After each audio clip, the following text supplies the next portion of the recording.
My dear brothers and sisters, welcome to Asia Forum for Leaders webinar on Christian leadership in post-COVID Asia.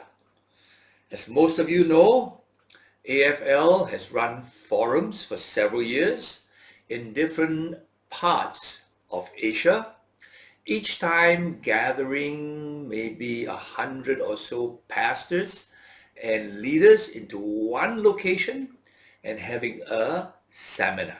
But thank God for COVID, which has led us to start a webinar. And today I can welcome hundreds of pastors and leaders from different countries in Asia and even in America, in New Zealand, to join us for this webinar. Now, today's topic is, this morning's topic is be ready for the new normal. As I was planning this webinar, I was warned by a wise advisor, a partner of mine, who said, "Hey, PC, be careful when you predict in a situation as unstable as the COVID situation." And I knew he was absolutely right. Only a fool will dare and try to predict the future when the present is so uncertain. But by God's grace, I hope my humble opinion of what the scene would be will be a blessing to my fellow pastors and brothers and sisters in Christ. Now, we have to begin from the medical perspective because it starts as a medical problem. And I thank God for my background. I always wondered why God allowed me to be a doctor. And as many of you do not know this ast and you see me as a pastor, Christian leader, but I trained as a doctor almost 50 years ago. And for last 25 years, actually, I've stopped practicing medicine simply because the commitments of serving God were too heavy. And so I stopped full-time medical practice, but I continued to be an advisor to many doctors, medical organizations, and even up to last year, I was still the chairman of one of Singapore's largest healthcare organizations. So in other words, what I'm telling you is I have kept in touch, though I've not really touched medicine for 25 years, but I've kept in touch with the world of medicine. And I think it helps me at this time to help you to understand this challenge we are facing. Now, the COVID virus, COVID-19, was first identified about December, 6 months ago. We know the virus now. It's called COVID-19, coronavirus disease, COVID-19, because 2019, okay?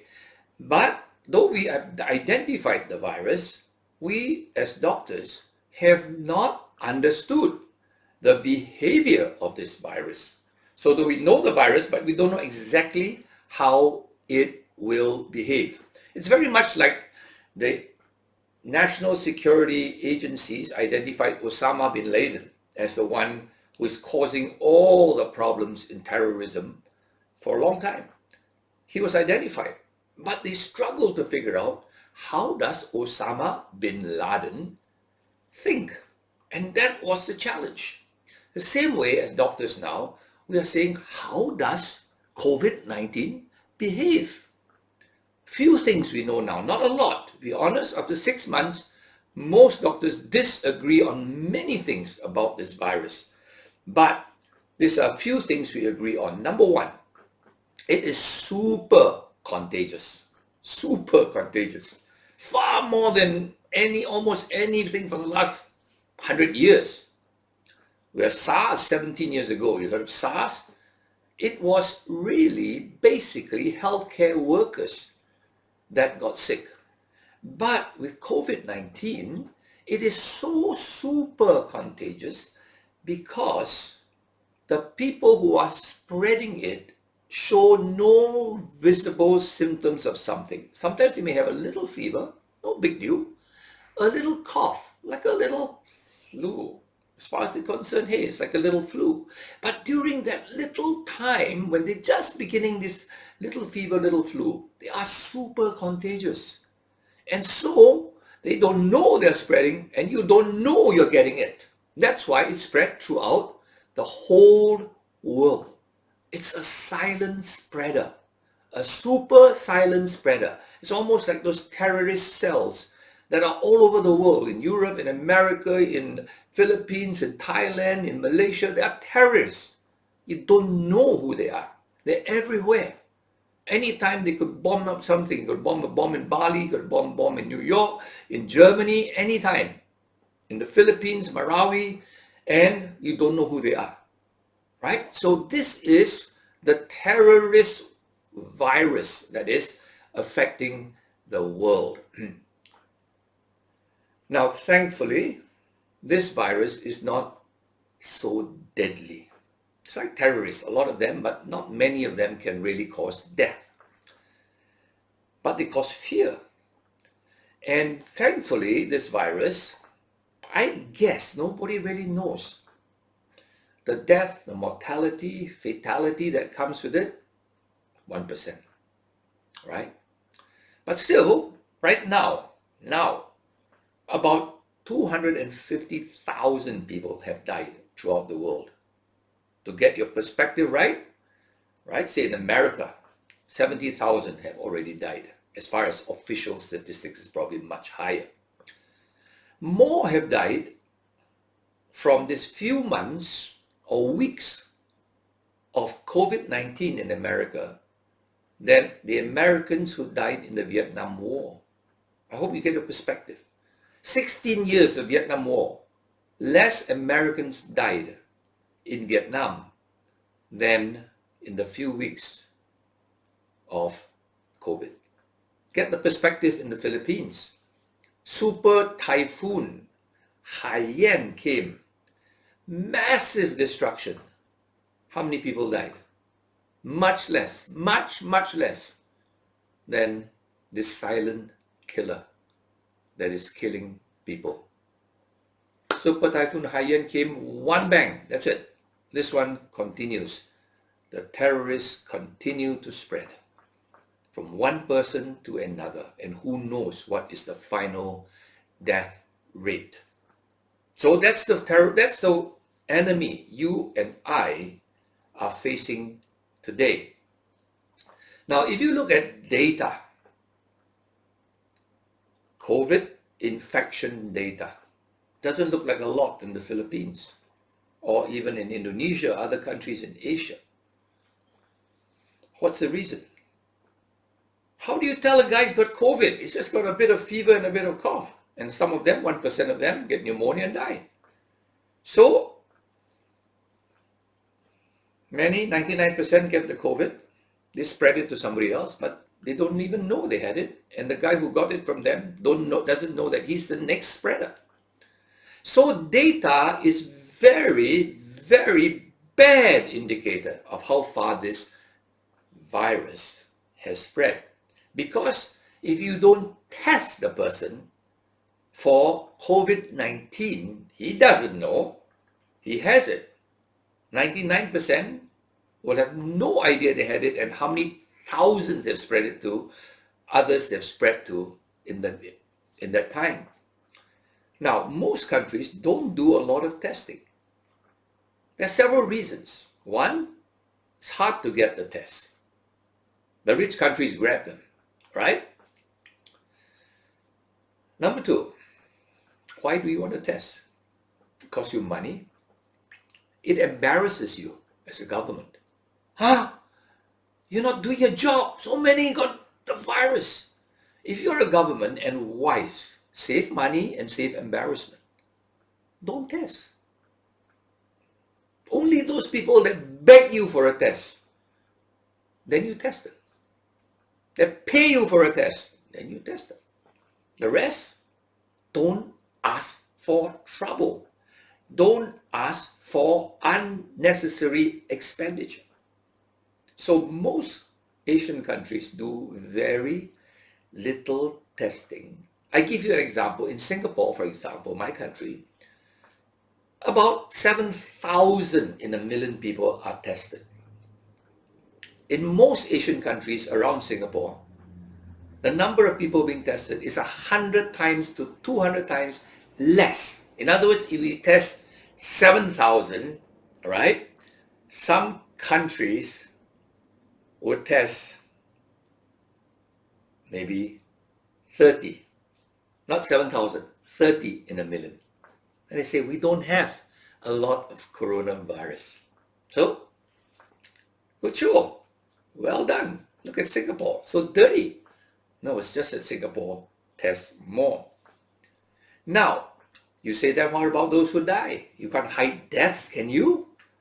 You can hide a flu, you don't know it, but you can't, everybody knows somebody died. The problem with COVID-19 is when you die, you don't die some dramatic way with, with marks on your face, you don't turn purple or blue or anything, no. You just die from pneumonia, generally speaking, or a heart attack. Now, if somebody dies from pneumonia and you don't test it, what would you write there on his death cert? Pneumonia. If he died from heart attack, what would you write? Heart attack. You never test for COVID. How can you say heart attack from COVID? Pneumonia from COVID. So the death statistics are another data you don't look at. Let me give you an example. There are two Filipino friends of mine, very well-known pastors. One, a major church in Manila. One, a major church in Tarlac. They're good friends of mine. I know them. Both died, obviously, from COVID. Obviously. I'm a doctor. I know their symptoms. They tell me the symptoms before they died. But both were not diagnosed as COVID. One of them, the family pleaded with them to admit the father, and they would not even admit the father because he was about to die and they didn't want to dirty the hospital. So he died in pneumonia. So you see, the death statistics don't tell you the reality. Neither do the infection statistics. So I want you to know, please, believe me, it's a lot worse. The spread is a lot more than you think. I don't think President Duterte wants to cause so much economic and political impact. It's affecting his popularity, it's affecting the economy if he doesn't think it's dangerous. It's far more dangerous than you think, but it's not more dangerous than he thinks, right? So I hope you get the background of what I am trying to tell you. Please don't think, oh, in my town there's none. Why? There's no testing. You don't even have a test kit in many towns. Even if you wanted to find out whether he died from COVID, you don't have the testing, the reagent to test. So, what's the scenario now? What's going to happen is, after the quarantine is lifted, the virus doesn't leave. It continues to spread. From the Luzon, people go home, they spread it to their towns, and they are spreading without knowing because, oh, our town doesn't have, I've already been safe, and he's just got a little running nose, a bit tired. Oh, maybe it's by travel, and if you time, he's spreading it. And so what's going to happen is, COVID's going to be around, causing sickness and death, and most of all, fear. For how long, you say? After a year? 2 years? No. After the lockdown, things will look good and then get worse again. Then, how long will it last? Politicians will tell you, when the vaccine comes out, when majority of the world gets vaccinated, we're all right. And they'll say 1 to 2 years. Let me tell you as a doctor, that's not realistic. I work with people who actually are in this business. 1 to 2 years is a dream. Hopefully, they achieve it. Okay? Developing a vaccine costs hundreds of millions of dollars. And it has to be tested for efficacy, whether it works, but more important, for safety. I think Filipinos in this audience will realize the dengue vaccine, which the Philippine government spent billions to buy, caused deaths among children. And this is a so-called safe vaccine, the safest around. And children died, innocent children died. That was a few years ago. And they withdrew the vaccine because it was causing deaths.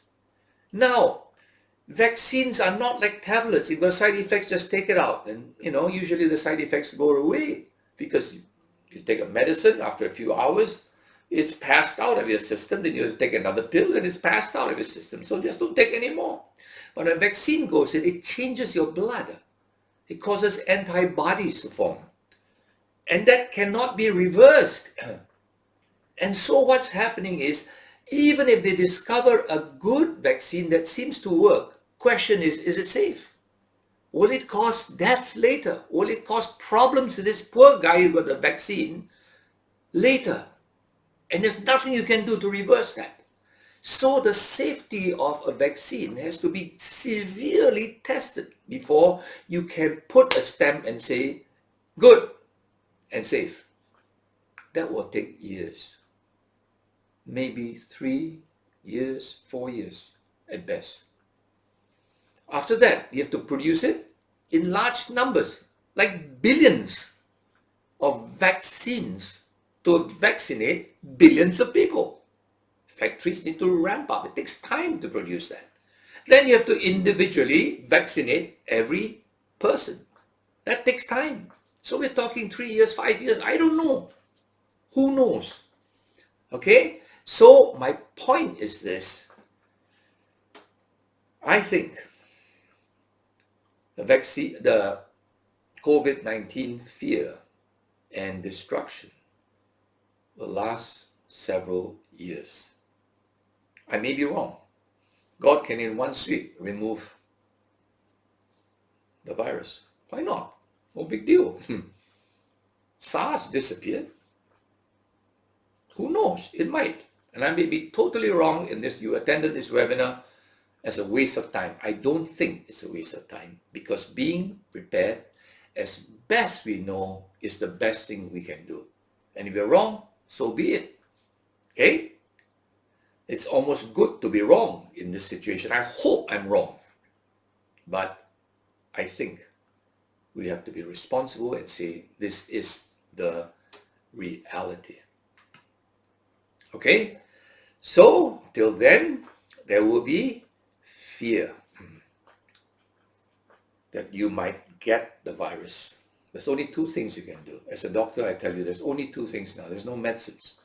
There's absolutely no medicines. People have tried this, tried that. Some work, some don't work.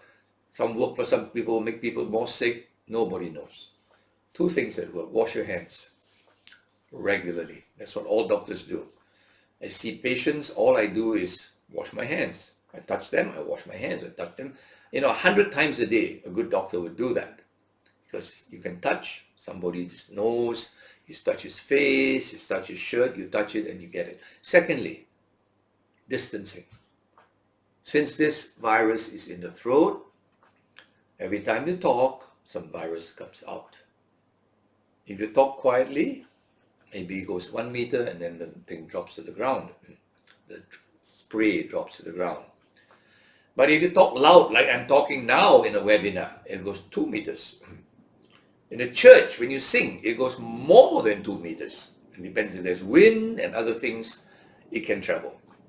So, basically, physical distancing and hand washing are the only two things we can do now. Now, let's see how this. We've seen the medical problem.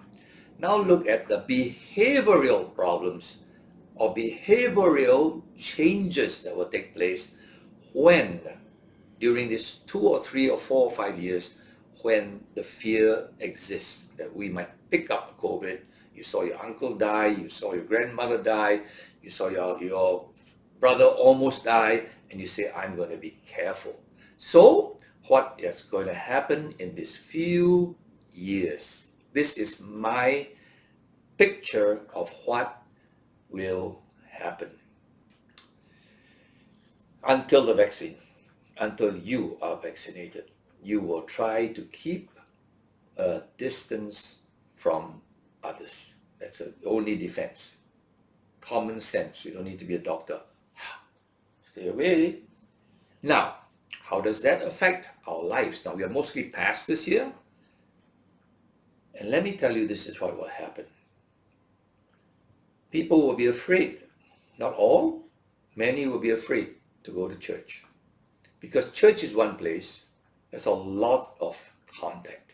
Number one, you sit next to somebody very near, not 2 meters away, right? Almost shoulder to shoulder. The guy in front of you is just there. Every time you sing, you're spraying him with virus, right? So what's going to happen in a church? It's very simple. If you want to attend church, you stay 2 meters from somebody.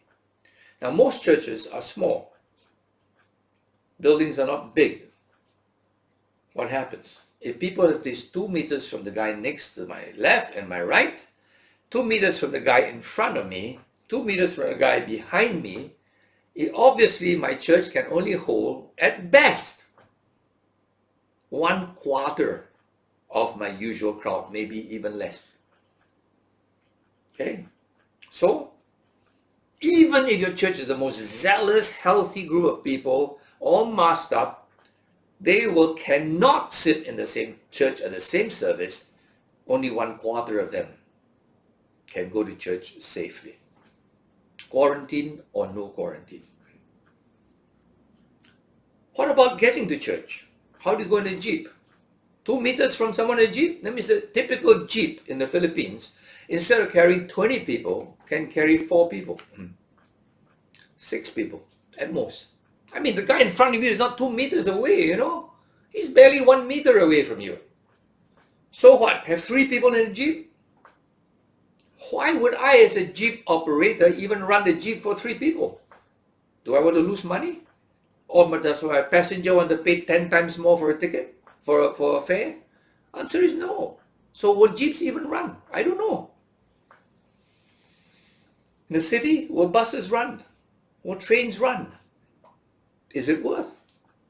For me as a missions guy, I want to fly somewhere. Is it worth for an airline to fly someone? I mean, how can in the plane you sit so near to the next guy? You mean every row only 2 people? How about the row in front? Should be empty, right? The row behind should be empty, right? So in a typical plane, instead of 180 passengers, you get 40 passengers. If it's packed full, 40 passengers. Can Cebu Pacific fly a plane with 40 passengers and make money? No. Not possible. So will planes fly? It depends on how bad this virus gets. Probably, maybe not. The airlines would have gone bankrupt long ago. Jeepney drivers will say, why bother? Okay? So I hope you begin to see the word distancing.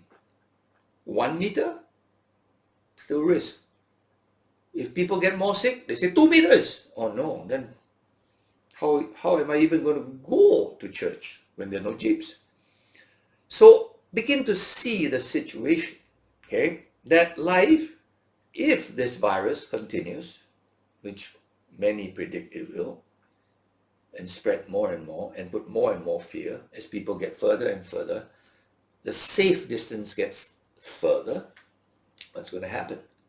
Okay, what about offices? Some of you are not pastors. What about your office? You sit so close to people. You work in a call center, they're all everywhere, just a little booth, and you're shouting away and virus flying everywhere.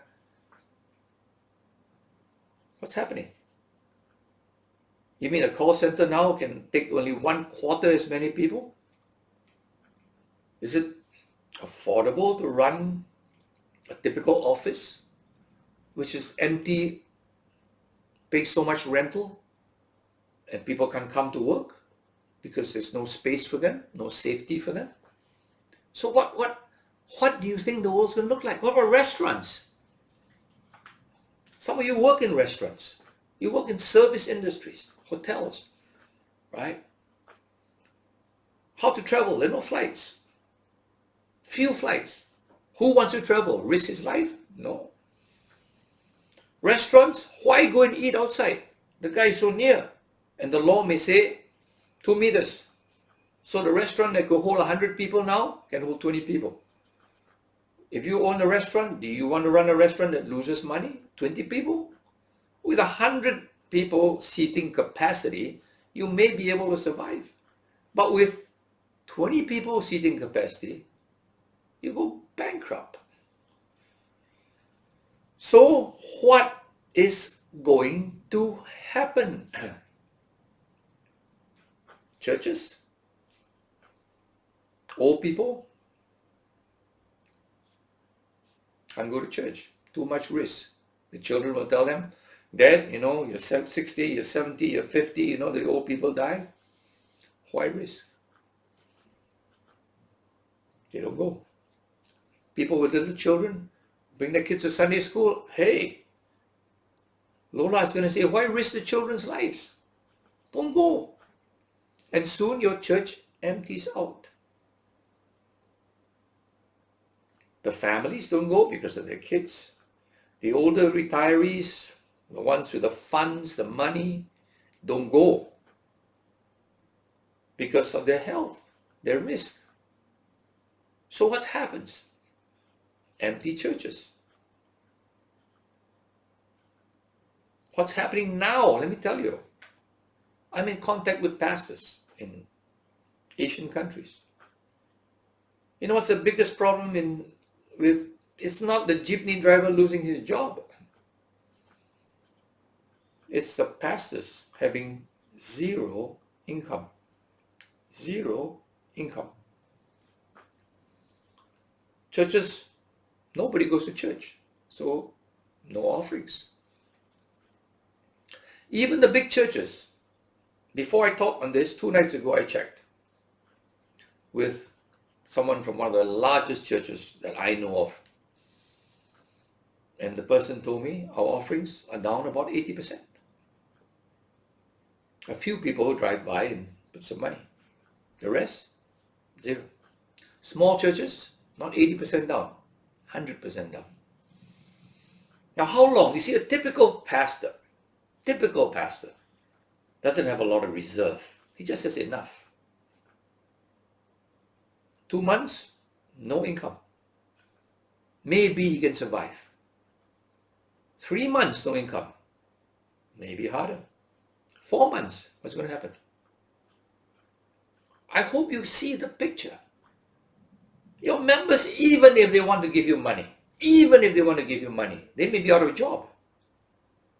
Many of them have not had a job for weeks and months because lockdown.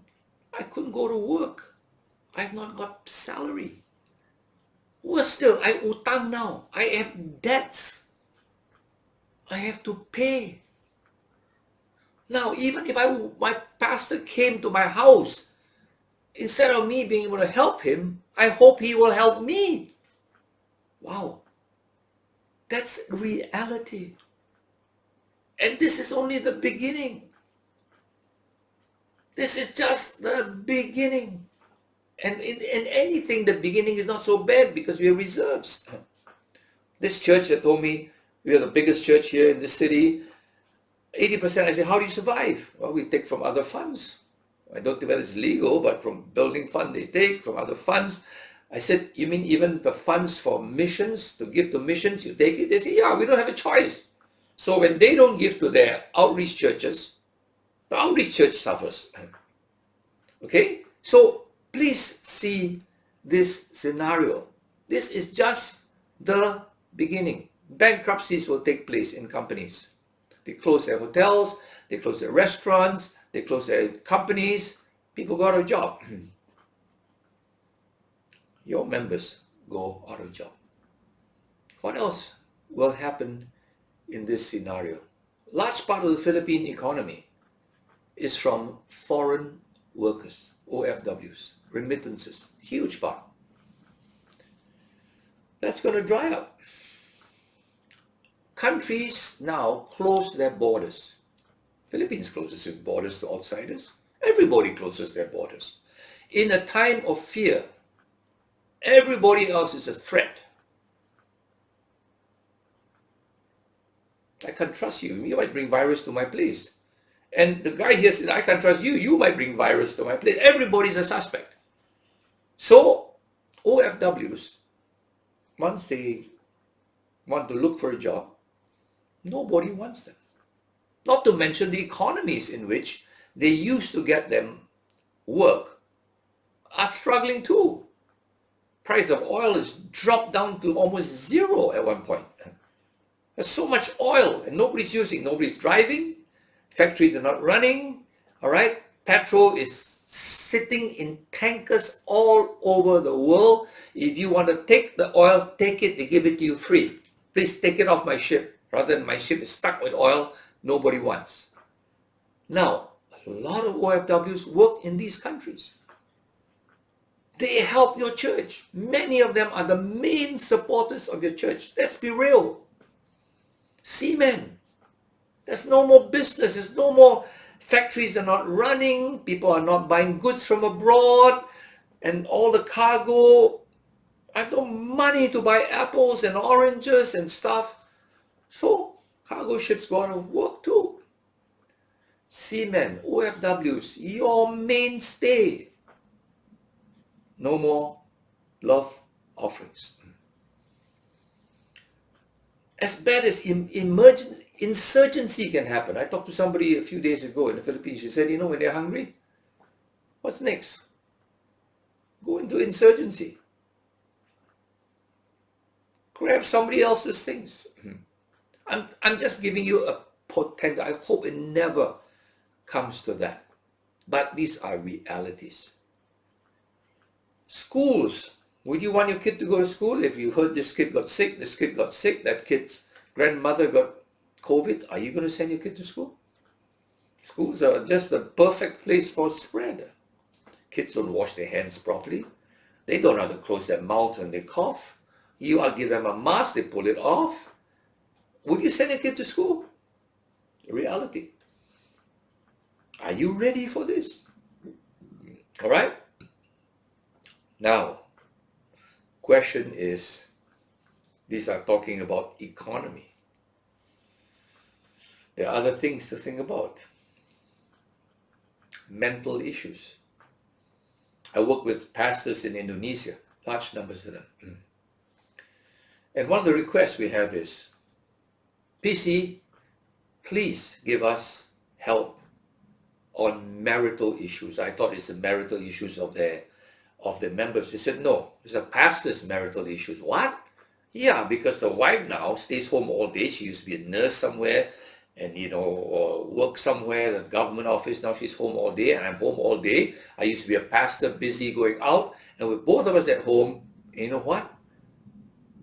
We don't know how to live together 24/7. Now that is reality.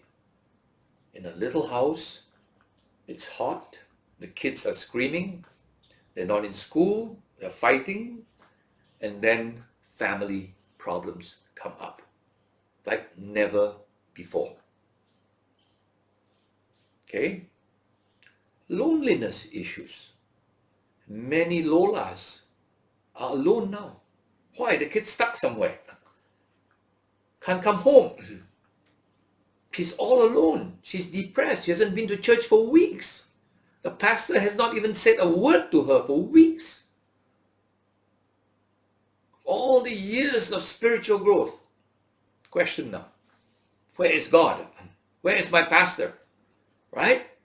I hope you begin to see that all these dynamics are possibilities that will affect your life, your church, your family.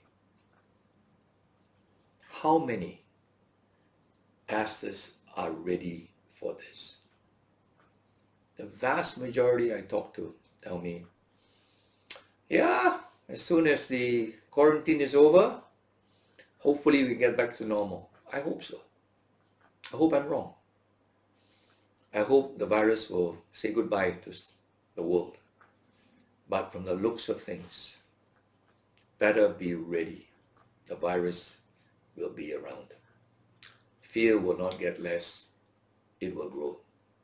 The virus won't get less, it will spread more.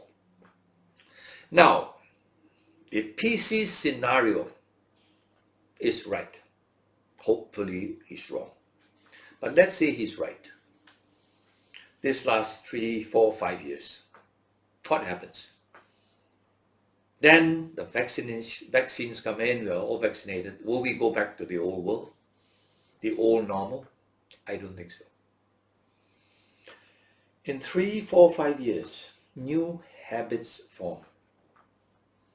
Your members got used not to go to church. The Sunday school, the kids don't know how to go back to Sunday school. They stay at home every Sunday, watch cartoons every Sunday. Maybe your members, during this time, you didn't feed them, they didn't hear messages from you, they tuned into somebody else. Some pastors in Manila or somewhere that's giving them very good online encouragement, online messages. And what happens? Wow, first time not bad, but I'll go back to my church when things get normal. After 5 years, he's got used to this new guy who he's listened to on the internet for years. He's got a bond with this guy he's never seen. His loyalty now is not to his home church, who he hardly sees, whose sermons are hardly interesting on the internet. His kids have attended Sunday school in another internet provided by another church. He may be your member, but only in name. After 3 to 5 years, new behaviors, new habits become the way of life. So after 3 to 5 years, will we go back to the old? Maybe never. A new normal may take place. In just these few months, I've seen a lot of new things. Pastors who never touch the internet, will never go on Zoom, who will fight about this, who tell their members, don't use this cell phone, are now fans of the cell phone because that's the only way they can talk to their members. Pastors who have no clue how to use technology are now asking, please help us. In a few months, there's already a change. What about a few years? Okay? So I hope here, you and I will begin to see there may be a new normal. And is that surprising as to a Christian like you, who believes that in the last days, things will be very, very fast, very, very different, where the gospel will be able to preach to every person in every nation. And you know what? It looks like COVID is helping us to do that, because people are now able to influence through the internet anyone, anywhere, anytime. Not once a Sunday in my village, my barangay, in my little church. There is no boundaries with the internet. So will God take this away? I don't know. Maybe he's got another newer method. Maybe his ways are higher than my simple brain. But in my mind, why should God take away something that allows us to bring the gospel to the whole wide world at no cost? I run missions. It costs me so much to send a missionary somewhere. Today, I don't have to. I used to have to go to seminars for Asia Forum for Leaders. It cost me so much. Get pastors to come in. It costs so much for them. You have to feed them. They have to attend, house them. It costs so much. Today, I can run a webinar for 0 pesos. Go to hundreds of pastors. in many countries. Zero cost. Will God want to remove this? I don't know. Maybe not. Are you ready? So, what is our challenge now? We cannot see the future. PC definitely cannot see the future. But let's just do our best as best we know how and leave the rest to God. I hope this gives you a background, because today's topic is be ready for the new normal. If you don't have the facts, you cannot be ready. We will go on to talk about preparing you for the new normal. Then preparing the next one, the next session, the third session, preparing your church now